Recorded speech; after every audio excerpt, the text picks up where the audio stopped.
Afternoon, everybody. Ambassador Kosh coming at you with another video today, and we are going to conclude our Turkey and time travel mini-series. And we're going to switch mediums a little bit. I know I've talked about movies in the last couple of videos that I've done, but there's another time travel story that honestly um, I think is very pivotal, particularly in the comic book genre and everything. And this is one that I um, didn't discover until just, well, maybe within the last 15 years or so. Actually, no, it was earlier, way earlier than that. But just a little background and everything. I grew up reading Marvel comics, and I loved all of there were certain franchises if you want to call it that, within Marvel Comics that I really dedicated my time and energy and, well, obviously money to buying on a weekly or monthly basis. And the one franchise that I loved above all, amongst all of the different Marvel superheroes and everything, were the X-Men. And y'all might know where I'm going with this and everything, but this is honestly, I think, one of the best, not just time travel stories, but it's honestly one of the best comic book stories that was written in the 1980s. I'm of course talking about Days of Future Past. And honestly, the first time that I heard that they were going to be doing a movie adaptation, that Bryan Singer was returning to the X-Men franchise, and I know there's been some problems with some stuff that's come out about him in the last few years and everything. But I'm not going to focus on this here. That's not the focus of this video. We're talking about the story, the comic, and everything, and the movie that inspired it. But when I found out that they were doing a Days of Future Past adaptation, well, movie adaptation of the comic story, my eyes went bug-eyed and my jaw dropped. Because when I read Days of Future Past, I was like, this is one of the best comic stories that I have read in a long time. And I started reading comic books, particularly Marvel comics, in the 1980s, and I think that was honestly one of the best eras for Marvel comics and just comics in general. And I think not just Marvel, but DC and all these other smaller independent companies and everything that were putting out comics at the time. But X Men was for me my main franchise when it came to Marvel comics. Every time, and I'll give you a little give you a little story on myself. Um, Growing up, me, my mom and dad, and later on being my mom and my grandmother, we would go to church. And oftentimes when we went to after we got out of church, we would go over to the local newsstand in the town or anything in town. And it was a little store called Matt's Newsstand. And we obviously go in there to get the Sunday paper, and mom and grandmother and you and dad and everything when he was still alive, they would pick up some magazines or they'd pick up a book or whatever. And this wasn't what they did wasn't an every time occurrence. It may be just something they may have heard of a book that was had come out that they were interested in getting, and they would get. And a, over in a corner of Matt's newsstand was the comic rack, the comic spinning rack, and everything that every small independent newsstand had at the time. And back in my day and everything, comics were still relatively cheap. They were maybe 50, 75 cents, maybe, and or sometimes if it was a double issue or something, it'd be $1. So I'd be able to get like two or three comics and everything at a time and everything. And I would sit in the back seat of the car on the way home from church and just absolutely devour these comics on a weekly basis and everything. But as I got older, my focus kind of zoned in on the X-Men stories, and when I finally was able to find a trade paperback of Days of Future Past, I snatched it up in a heartbeat because this was one story that I absolutely loved. I have always wanted to read it, but I never gotten a chance to. And when I was in junior high, my friends were telling me, you've got to find this comic. It is absolutely amazing. It's a great story. The art is really good, and it's a time travel story. And that's for kids or anything back in the day. Time travel stories were one of the coolest things that was around. And for those of you who aren't familiar, I'll give you just a real quick synopsis of Days of Future Past. If you've watched the movie, you get a pretty decent idea of the story. Now, they did change some elephants elements of the comic book story over into the movie, but the basic gist is pretty much the same. You have this rogue uh, mutant group who is going to try and take out. In the comic book, it's a senator. In the movie, it's obviously President Nixon and everything because they set um, the movie Days of Future Past in the 1970s rather than in the 1960s or 70s, whenever Days of Future Past the comic takes place. And what they end up discovering is there is a way that they can possibly the mutant population, the superhero population, has pretty much been decimated by the Sentinels, and both mutants and humans are ruled over by the Sentinel robots and everything, and it's a very dark, very dystopian future. I mean, it's almost as bleak, if not more bleak, than the Terminator future that you see in the Terminator movies.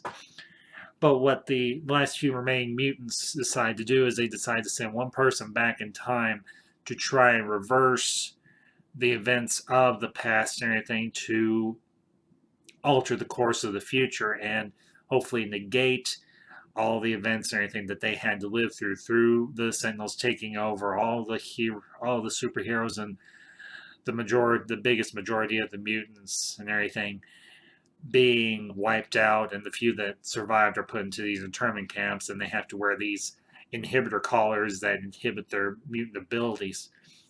One second.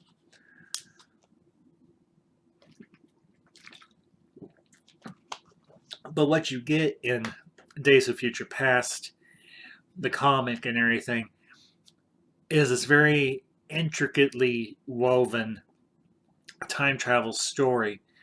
And the way they do it is they use another mutant's abilities to send another mutant's mind back in time to her younger self. And if I remember correctly, now what they did in the movie is they had Shadowcat, Katie Pryde's character, her mutant abilities evolve and everything to where she can um, send a person's consciousness or their mind back to a younger version of themselves. But what they end up doing in the comic book is it's another character, and I don't want to go into all the history because this could turn into a very, very long video because the X-Men universe of the 1980s was starting to get very convoluted with a lot of time travel and characters that were traveling backwards and forwards in time and everything. But to put it succinctly, this one character by the name of Rachel Summers, who is a daughter of Scott Summers and Jean Grey from an alternate timeline, sends Katie Pryde, actually, Shadowcat's character, back in time to her younger self to try and warn the team that this assassination attempt by this rogue group of mutants and everything is going to take place, and if they aren't able to stop it, this is the future that could possibly take place. And what they end up doing is they have I think it's Professor Xavier, scan her mind, and he sees everything he sees flashes of events that take place after the assassination of this politician. I think it's a senator, Senator Robert Kelly. Actually, I think was the character's name, and he's a reoccurring figure and everything throughout the different X-Men franchises, the comic franchises anyway. And he does, for those of you who remember, Robert Kelly is one of the main characters in the first X-Men movie that Bryan Singer did back in, I think it's the late 90s or so. But what they end up doing is this is a two-pronged mission. They've sent Katie's mind back in time, but the few remaining mutants, they are able to escape the internment camp, and what ends up happening is you have Wolverine who's still running loose and free and everything, and he helps the mutants that have sent Katie Pryde's mind back in time break loose out of the internment camp, and he helps them try to infiltrate one of the Sentinels' headquarters.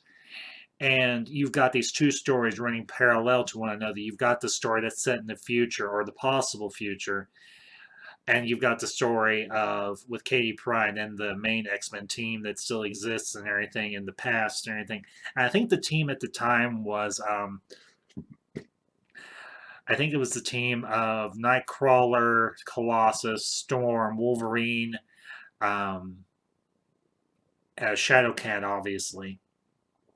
And I can't remember if this was after the split between um, the original team of the X Men, which was Cyclops, Jean Grey, um, Beast, and Iceman, and Angel, and everything. Everything. I have to reread it, but anyways, um, at the after Xavier scans Katie Pryde's mind and everything and realizes what she's telling them is in fact the truth, he does send them off to Washington and everything. And I think he honestly goes with them to um, try and prevent this assassination attempt on Senator Kelly.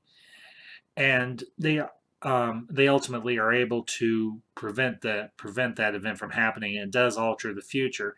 But you have at the same time the story that's still taking place in the future with the remnants of the X-Men team and everything. They do eventually infiltrate the Sentinel headquarters, or one of the Sentinels headquarters, and the team pretty much gets wiped out and everything. You see there's this very iconic panel where you see a Sentinel use one of its high-powered energy beams to pretty much disintegrate Wolverine down to just basically his adamantium skeleton and everything.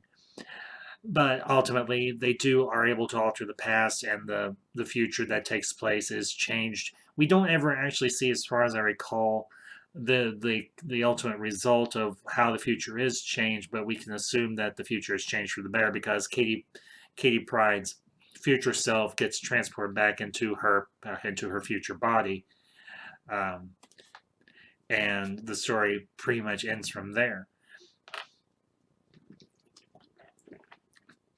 But the reason I wanted to cover this particular story, not obviously just because of the series and everything that I'm working on and everything for y'all. This will be the last installment.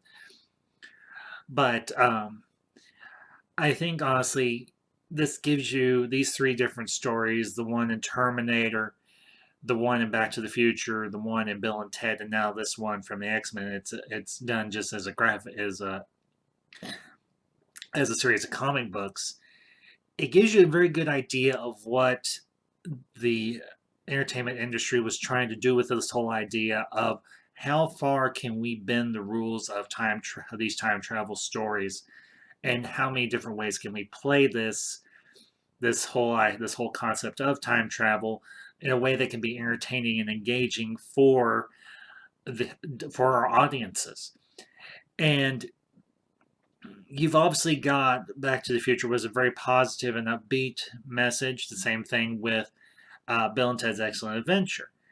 But at the same time, you've got these very dark and very grim futures that are present in Days of Future Past and Terminator. And I think these worlds, in and of themselves, are so rich and so imaginative that that's why time travel stories still resonate with us today. And I think everybody is still waiting for that next big time travel story and everything to come out for some for some director or some screenwriter to write the next Terminator or write the next Bill and Ted or next Back to the Future. Because honestly, I think there is still ground fresh ground that can be tread in the whole time travel genre, and I don't think it's been completely played out. And I think eventually someone will come down the line that will, in a manner of speaking, reinvent the wheel of the time travel story and give us something that we never expected before. And I hope I'm around to see it because honestly, the time travel genre is a wonderful uh, corner of the the pop culture landscape. And it takes a very creative mind and a very sharp mind to craft a very solid time travel story that's not going to have any foreseeable plot holes, because that's always the one big trick. That's the one big trick when you're trying to write a time travel story, or be it for the screen or for media, is there's going to be some sort of plot hole somewhere, and you have to figure out how you can circumnavigate that plot hole to where the time travel story is believable and will make sense and is still relatable to your audience. So, that all being said, I hope you all have enjoyed this series. If you are brand new to my channel, um, please by all means subscribe. I have done several videos and everything in the last couple months. Everything, my channel is brand new and I am growing slowly but surely. And for those of you who are subscribed, like and share this video. Comment down below if you have anything that you want to share and anything from your end. I am on Twitter. You can reach me at Rogue5778.